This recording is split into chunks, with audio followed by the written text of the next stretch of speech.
Hémor, la Haftara de Hémor. On va d'abord parler un tout petit peu de la paracha, parce que la Haftara ne parle en vérité que des halakhot sur les Kohanim. Donc on doit comprendre aussi bien dans la paracha que dans la Haftara cette notion de Kohanim, de prêtre.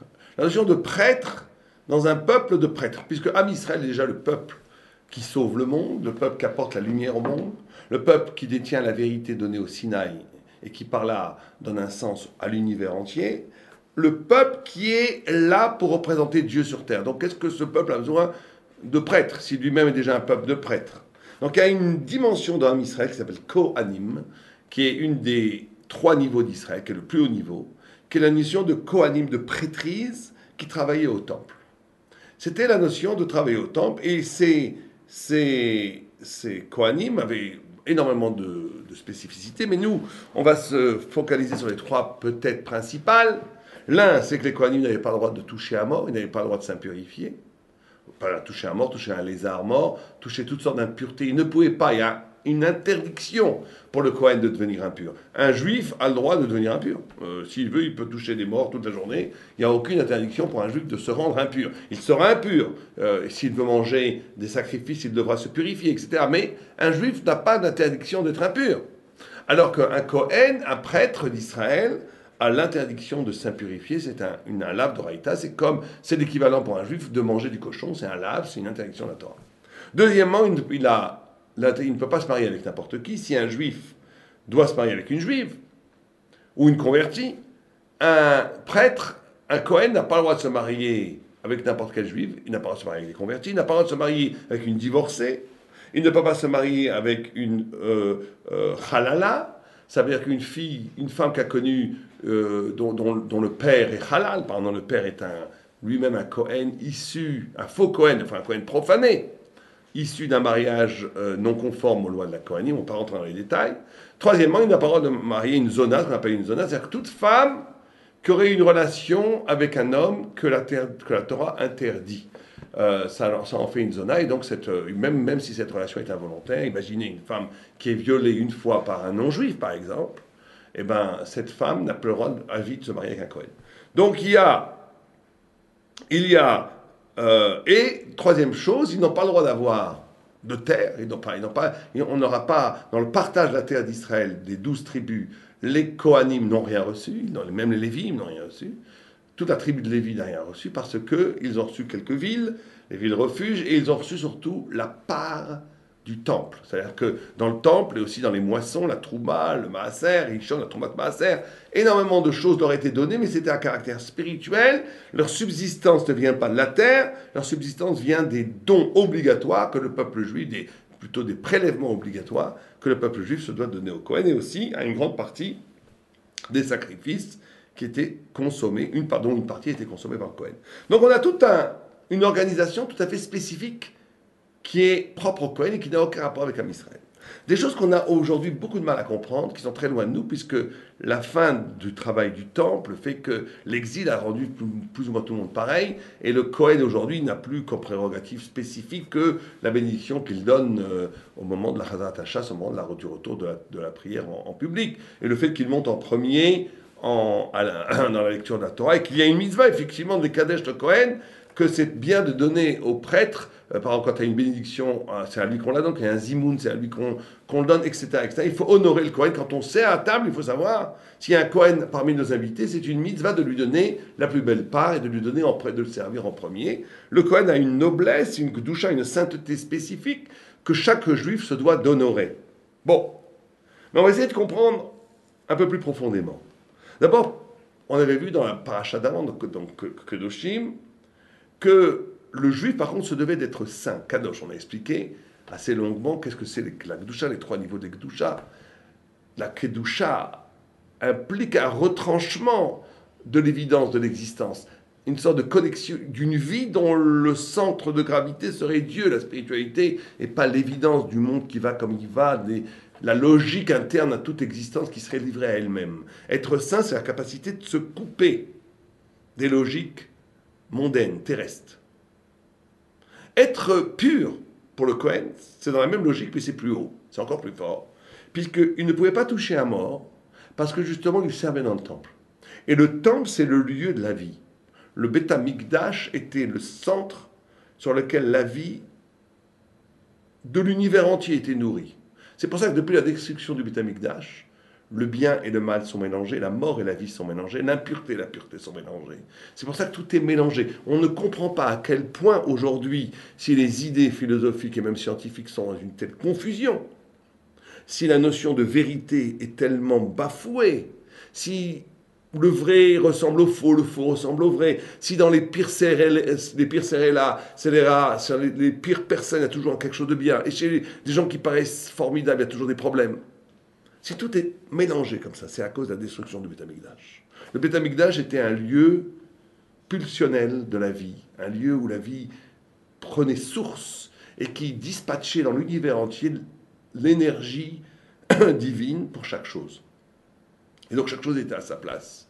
La vérité était la vérité, le mensonge était le mensonge, la clarté était la clarté, l'ombre était l'ombre, la lumière était la lumière. Chaque chose était dans une harmonie magnifique, mais à sa place. Avec la destruction du temple, qui est la destruction de ce magnifique palais de la présence de Dieu, mais ça a été plus profondément une catastrophe métaphysique.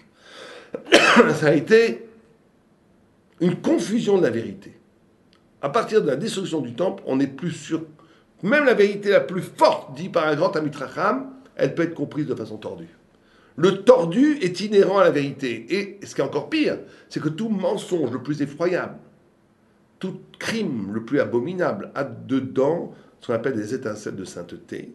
C'est pour ça qu'on trouve dans la philosophie, dans les sciences, des choses, des fulgurances divines, qui viennent de la Torah, mais qui viennent de ce mélange.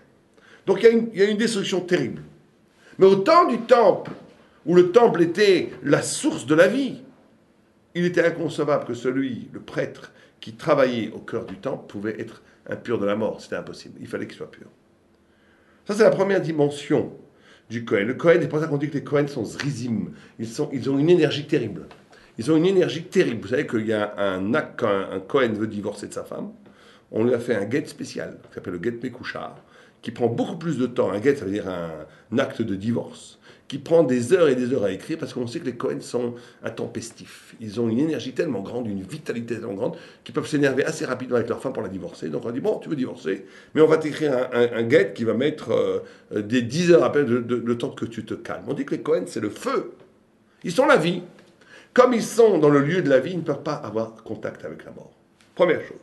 Deuxième chose, on a dit qu'il ne pouvait pas se marier ni avec une groucha, ni avec une chalala, ni avec une zona. Il ne peut pas se marier avec tout le monde. Ça veut dire que, et là c'est aussi encore des idées très difficiles pour nous à comprendre, il y a une hauteur dans les sens. Il faut bien comprendre ça. Nous, la démocratie, 2 siècles de démocratie, des siècles de lumière, etc., nous a complètement en vérité ratatiné les cerveaux.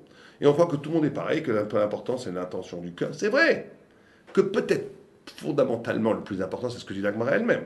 Aïka, libo bashamaim. Que le Ika, c'est l'intention. C'est vrai que le principal, c'est l'intention du cœur. C'est certain. Mais il ne faut pas que cette vérité-là fasse occulter qu'il y a aussi une hiérarchie objective.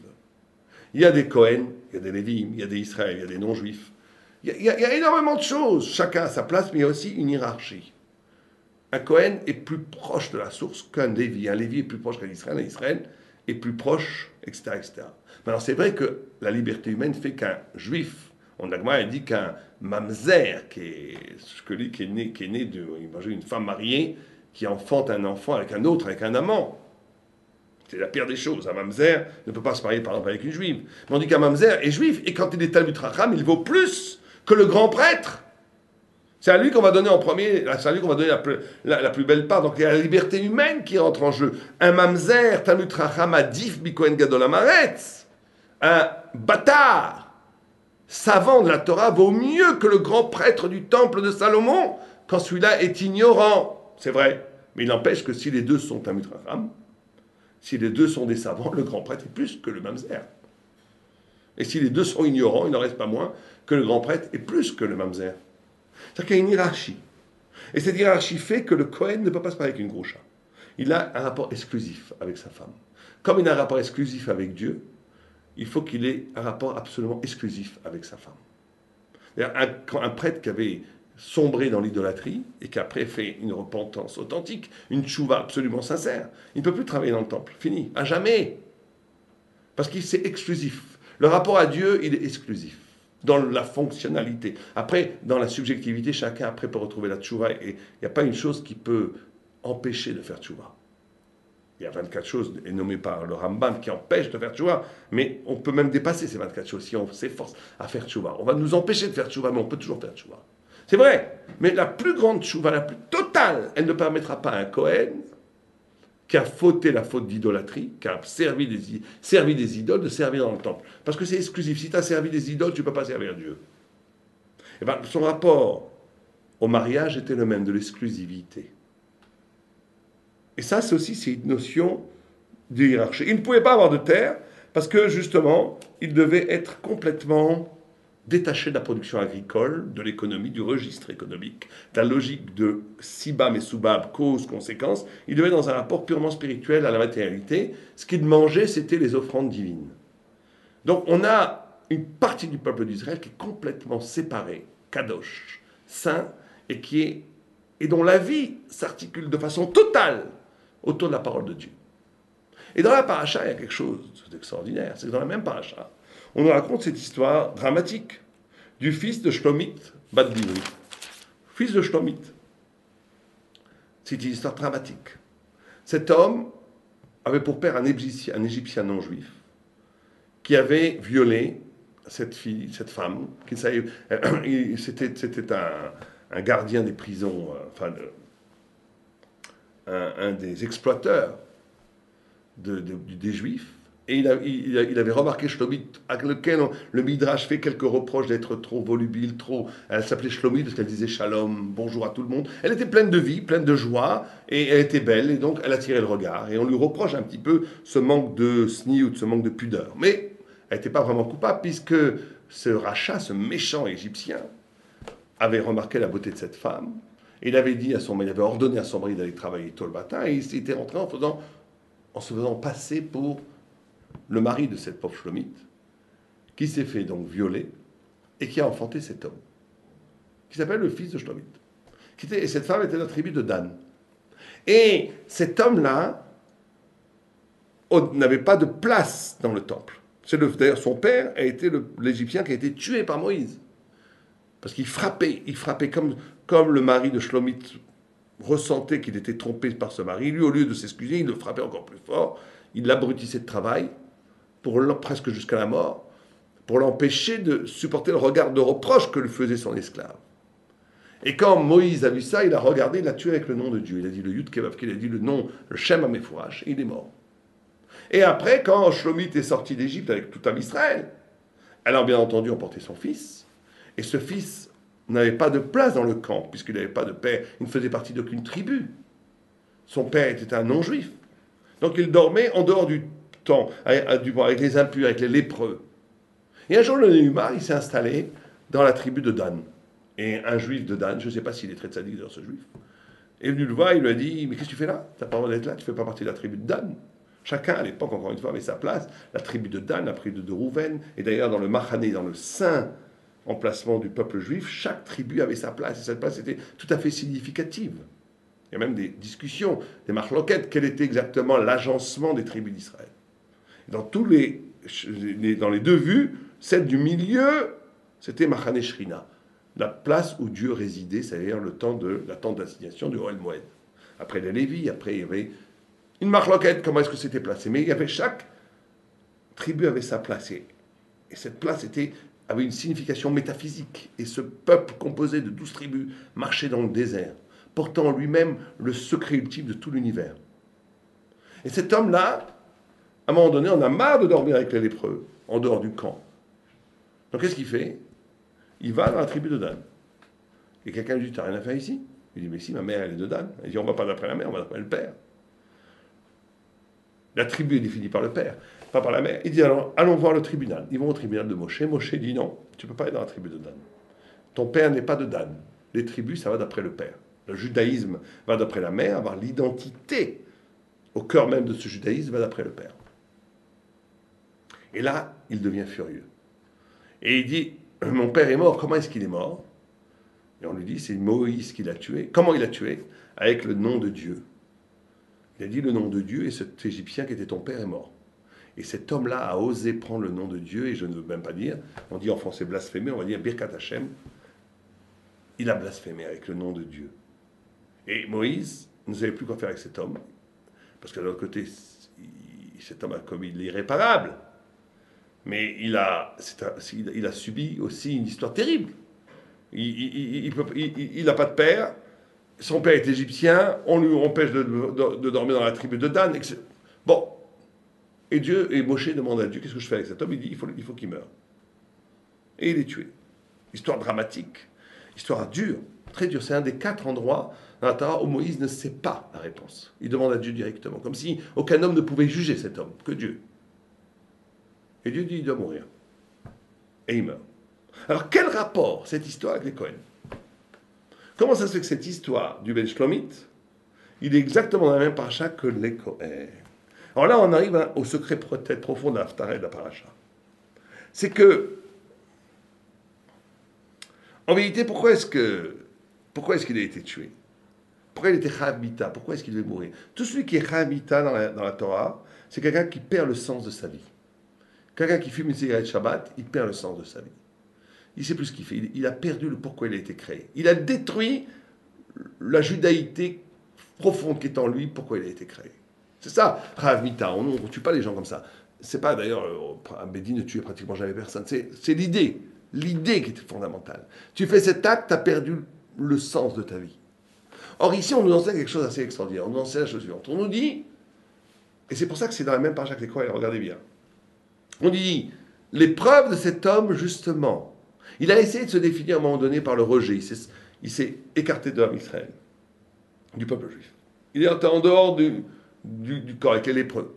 Après, il est revenu en Daï, il a voulu se réidentifier au peuple d'Israël avec l'identité maternelle. On dit, tu te trompes. Alors, qu'est-ce qui lui restait comme identité? Il lui restait quoi comme identité? Ou son père égyptien? Impossible, il est juif. L'Égyptien, à l'époque, c'est l'anti-Israël par excellence. C'est le peuple et la civilisation qui s'est battu contre le judaïsme lui-même. Alors, qu'est-ce qui lui reste?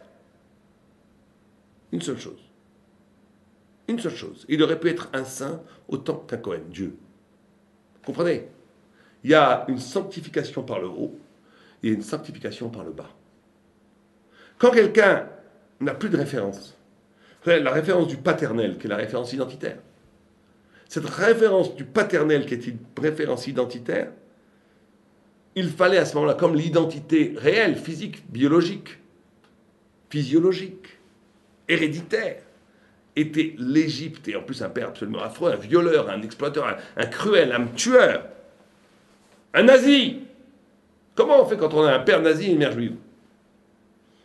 Ben, avec une seule solution. C'est pas s'identifier au nazi, parce que c'est la mort. C'est pas non plus s'identifier qu'à la mère. Parce que la mère n'a pas d'identité. La mère est en fait juive. Mais c'est pas par là que passe la référence identitaire. La Torah dit l'identité, c'est paternel. C'est pour ça que masculin en hébreu, ça se dit Zachor. Zachar, qui a la même étymologie racine que Zachor, le souvenir. Zachar, le souvenir, et la paternité, c'est une seule et même chose. Parce que c'est l'identité profonde, cachée, mystérieuse, mais absolument vraie. La signature identitaire de chacun, c'est le père. On ne peut pas nier le père. La mère, c'est l'évidence de la vie. Le père, c'est l'identité profonde de la vie. On ne peut pas nier le père. Alors qu'est-ce qu'on fait? Ben, il y a un autre père qui s'appelle le Père universel, qui s'appelle Dieu, Hachem. Et la faute qu'a fait cet homme, c'est qu'au lieu de bénir Dieu, quand il aurait dû comprendre, c'est pas mon père, c'est pas ma mère. Au contraire, de ce moins, de cette malédiction, je peux en faire une bénédiction. De cette damnation, de n'être rien, je peux devenir tout. Pourquoi? Parce que quand je suis rien, qu'est-ce qui me reste? Ben, l'essentiel. Il me reste que je suis un être créé et voulu par Dieu, parce que Dieu veut tout. Non, je suis là. Ah, mon père est goy, mon père est mamzer, je ne sais pas ce que je suis. C'est pas grave. Dieu a voulu que je suis là. Si je suis là, c'est qu'il a voulu. Donc j'ai une filiation avec l'absolu et l'éternité, comme le Cohen. De la même façon que le Cohen n'a pas de terre. Il n'a pas de tribu. Il n'a pas de terre. Il est complètement séparé. Il n'a pas d'identité non plus. Il n'est rien. Ou plutôt, il est tout. Mais il est tout d'emblée. Il n'est que Dieu. Il n'est que dans la référence identitaire divine. Il n'est que dans le temple. Son territoire, c'est le temple. C'est la relation à Dieu. Ça, c'est la sainteté par le haut. Mais quelqu'un qui n'a rien peut avoir la même sainteté par le bas. J'ai rien, donc j'ai tout, puisque en n'ayant rien, c'est que je ne suis pas limité. Donc la seule chose qui m'intéresse, c'est la vérité, et c'est Dieu. Et chacun d'entre nous, bon, ça c'est les cas extrêmes, chacun d'entre nous a une part de Cohen et une part de Ben Shlomit. Chacun d'entre nous a une part où il est élu, où il est attiré par le haut, où cette part à lui est complètement supérieure au monde entier. Chacun d'entre nous a quelque chose de prêtre, de Cohen. Une part en lui qui est tellement belle, tellement élue, tellement exceptionnelle, qu'elle le rend absolument différent de chacun et qu'elle l'oblige par la noblesse même de sa hauteur sublime à être grand, à être beau, à être noble, à être proche de Dieu, à être coupé des processus stupides, évidents, plats de la matière. Mais chacun d'entre nous a une part sombre, a une part petite, a une part mise, qui a une origine douteuse. Ah, Chadeshom, il y a du yichus, bien sûr, mais chacun d'entre nous a une partie en lui qui n'est pas forcément formidable, à part peut-être une partie pas formidable. Une partie qui est niée par la beauté des choses. Et donc, cette partie-là, il faut la renverser en bénédiction. Comment en disant justement, cette partie-là, elle me permet de ne pas m'identifier complètement à mon passé, à ce qui m'a généré, à tous les processus biologiques, héréditaires qui font que je suis. Il y a une partie à un moment donné où je suis pour être, je suis obligé de m'abandonner à Akadosh Baruch Hu, à Dieu. Et c'est ces deux parties qui amènent à la sainteté. C'est cette symbiose de ces deux parties qui amène à la sainteté. C'est pour ça d'ailleurs que le Messie lui-même, le Mashiach lui-même, il vient de Yehuda, qui est la plus noble des tribus, et il vient de Ruth, qui est la pire des peuples. Ruth à Moabia, Moab, c'était une gamatria, c'était la force numérique de 49.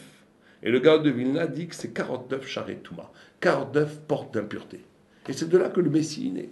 Parce que toute la grandeur de l'homme, c'est cette capacité de être en même temps de très haut et en même temps de renverser le très bas en très haut. Les deux en même temps. C'est ça qui fait la grandeur et la sublimité et la génialité de l'homme. Aleva et nous et Shabbat Shalom.